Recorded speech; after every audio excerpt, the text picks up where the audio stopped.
एक और अहम खबर मौसम के ताल्लुक से आपको दे दें। मुल्क के साहिली इलाकों में तोकते तूफान का खतरा बढ़ गया है। महाराष्ट्र, गुजरात और केरल में रेड अलर्ट जारी कर दिया गया है। कई इलाकों में तेज हवाओं के साथ भारी बारिश का इम्कान है। IMD ने मुंबई और थाने के लिए येलो अलर्ट जारी कर दिया है। गुजरात और केरल के कई अजला के लिए ऑरेंज और रेड अलर्ट जारी किया गया है। लक्षद्वीप जजीरे और बहरे अरब से पैदा होने वाला तूफान तोकते इन इलाकों में भारी तबाही मचा सकता है। हालात को देखते हुए तीनों रियासतों में NDRF की टीमों की तैनाती कर दी गई है। अभी जहां तक आप साइक्लोन तौते की बात सुन रहे हैं, तो साइक्लोन तौते के लिए NDRF की तरफ से पूरी तैयारी है। हमारी 3 टीमें मुंबई में तैनात हैं। एक टीम हमने कल रात को ही गोवा भेजी है और बाकी 14 टीमें हमारे पास पुणे हेडक्वार्टर में तैनात हैं, जो कि बहुत ही शॉर्ट नोटिस पर प्रशासन के आदेश पर कहीं पर भी तैनात की जा सकती हैं।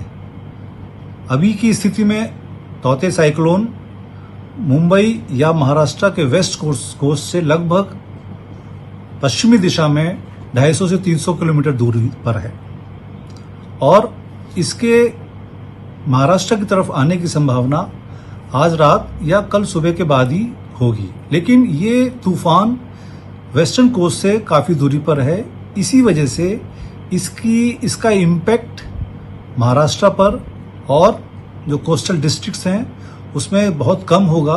तो हमारी महानगर पालिका जो पूरे जो किनारे रहते उसमें रहने वाले लोगों को ही स्थलांतरित किया जाता है। NDRF, नेवी, फायर, ये सब लोग तैनात किए जाते हैं। लाइफ गार्ड 100 के ऊपर तैनात किए गए हैं। हाई अलर्ट का सब समुद्र किनारे पे बोर्ड लगाए गए हैं। सीलिंग जो पूरा समुद्र में जिधर समुद्र के ऊपर जो ब्रिज है वो पूरे 2 दिन के लिए बंद किए गए हैं।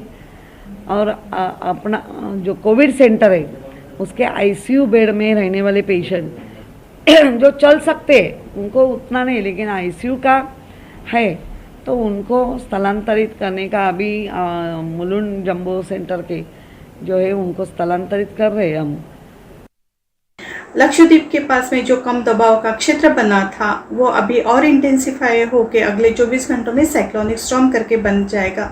यह साइक्लोनिक स्टॉर्म का नाम म्यांमार ने तौते से रखा है। यह कोंकण से आगे चलते हुए गुजरात की तरफ चलेगा। इसमें 16-17 को कोंकण के काफ़ी इलाकों में भी बारिश होने की संभावना है। इसका सबसे ज़्यादा प्रभाव रत्नागिरी, सिंधुदुर्ग और गोवा में दिखाई देगा। मध्य महाराष्ट्र के कुछ जिलों में भी इसका प्रभाव दिखाई देगा। अगले 3 दिनों में कोंकण किनार पट्टी पे ऑरेंज अलर्ट जारी किया गया है। मछुआरों को चेतावनी दी जाती है कि वो लौट के आए और समुद्र में ना जाए। मैं अभी नॉर्दर्न केरला का पय्याम्बलम सीशोर में है। अभी आप देख सकता है कि सीशोर में सी कितना रफ है। इधर जो मछुआर लोग हैं उन्होंने प्रशासन से वार्निंग मिल चुका है कि आज समुद्र में नहीं जाएगा और प्रशासन ने सभी लोगों को जो समुद्र के किनारे पर रहता है उनको रिहैबिलिटेट करने के लिए की कोशिश भी शुरू किया है। जहां पानी उनके घर में आती है उस जगहों में स्कूल्स वगैरह रिहैबिलिटेशन सेंटर्स ओपन कर चुका है। और इधर कन्नूर की तालुक्स में 24 आवर्स जो काम करता है इस तरह का कंट्रोल रूम भी शुरू किया है। और एक कोविड के वजह से कोविड प्रोटोकॉल पालन करने के लिए सबको प्रशासन ने सबको कोविड प्रोटोकॉल पालन करने के लिए भी निर्देश दिया है। तो नाज़रीन,